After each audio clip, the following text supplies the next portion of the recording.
మధ్యాహ్నం తర్వాత మంత్రివర్గ సమావేశం ఉండబోతోంది. మంత్రివర్గ సమావేశంలో అత్యంత కీలకమైనటువంటి విషయాలపైన నిర్ణయం తీసుకుంటారని తెలుస్తుంది. ఒకటి, పీసీ ఘోష్ కమిషన్ నివేదిక అంశం చర్చకు మంత్రివర్గంలో పెట్టుకొని మరి అసెంబ్లీలో ప్రవేశపెట్టాలనా, అసెంబ్లీలో ప్రవేశపెడితే ఈ అంశాన్ని సభ్యులందరితోని మళ్ళీ ఒక కమిటీ వేయాలా, లేకపోతే ఏం చేయాలనే దానిపైన పూర్తి స్థాయిలో అక్కడ చర్చ జరిగే అవకాశం ఉంది.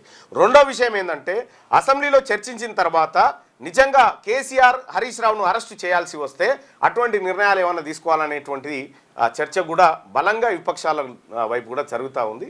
అయితే ప్రజలు మాత్రం ఈ పీసీ ఘోష్ కమిషన్ నివేదిక అసెంబ్లీలో పెట్టి కేసీఆర్ హరీష్ రావును అరెస్టు చేయాలనేటువంటి ఒక బలమైన సంకల్పంతో మాత్రం ప్రజలు కనిపిస్తూ ఉన్నారు. అయితే రాష్ట్ర ప్రభుత్వం నిజంగా అరెస్టు చేసే దమ్ముందా, చేయగలుగుతాడా, రేవంత్ రెడ్డి గారికి అంత వెయిట్ ఉందా అని అంటే అది మాత్రం పెద్దగా నమ్మశక్యంగా లేదు.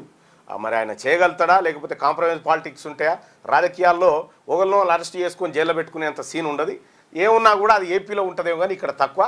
మరి ఇక్కడ ఆ కార్యక్రమం ఉంటుందో లేదో తెలియదు సార్. ఇక అది పీసీ ఘోష్. ఇక 42% రిజర్వేషన్, బీసీలకు 42% రిజర్వేషన్ ఇచ్చిన తర్వాతనే స్థానిక సంస్థల ఎన్నికల్లోకి వస్తామని చెప్పి ఇక్కడ ముఖ్యమంత్రి రేవంత్ రెడ్డి గారు, మంత్రులు శ్రీధర్ బాబు గారు, మంత్రులందరూ కూడా చెప్పారు ఈ మాట.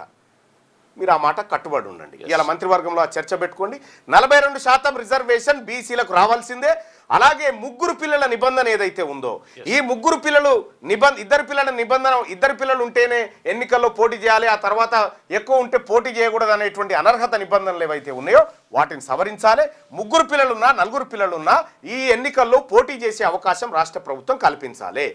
రెండోది. ఇక మూడోది ఏంటంటే, 42% రిజర్వేషన్ల విషయంలో పార్టీ పరంగా వస్తామంటే అది ఎట్టి పరిస్థితుల్లో బీసీలం యాక్సెప్ట్ చేయము. మాకు కావాల్సింది మీరు చెప్పిన రిజర్వేషనే. ఇక రాహుల్ గాంధీ గారు, మహేష్ కుమార్ గౌడ్ గారు, బీసీల పట్ల ముఖ్యమంత్రి గారు కూడా చాలాసార్లు బీసీలకు న్యాయం జరగాలి, ఏది బీసీలే వద్దు సార్ మాకు న్యాయం ఏమొద్దంటే లేదు జరగాలనేటువంటి యాక్టింగ్ ఆయన చేస్తూ ఉన్నాడు కదా.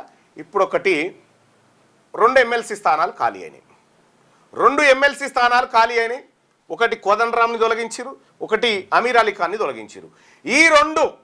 ఈ రెండు ఎమ్మెల్సీ స్థానాలు బీసీలకు ఇచ్చి చూపెట్టు నీ చిత్తశుద్ధి. ఈ 2 ఎమ్మెల్సీ స్థానాలు బీసీలకు ఇచ్చి బీసీల చేత భర్తీ చేసి కాంగ్రెస్ పార్టీ బీసీల పక్షపాతి, బీసీల కోసం జితనే ఆబాది ఉతనే ఇస్సేదారి అనేటువంటి మాట కట్టుబడి ఉందనేటువంటిది చెప్పండి. మహేష్ కుమార్ గౌడ్ గారు ఇవి చేయండి చూద్దాం. ఇక ఇవి 42 తర్వాత ముచ్చెడుతుంది. ఇప్పుడు తక్షణంగా ఉన్నాయి కదా ఇవి. ఈ రెండిట్లో బీసీ అభ్యర్థుల పేర్లు ప్రకటించండి.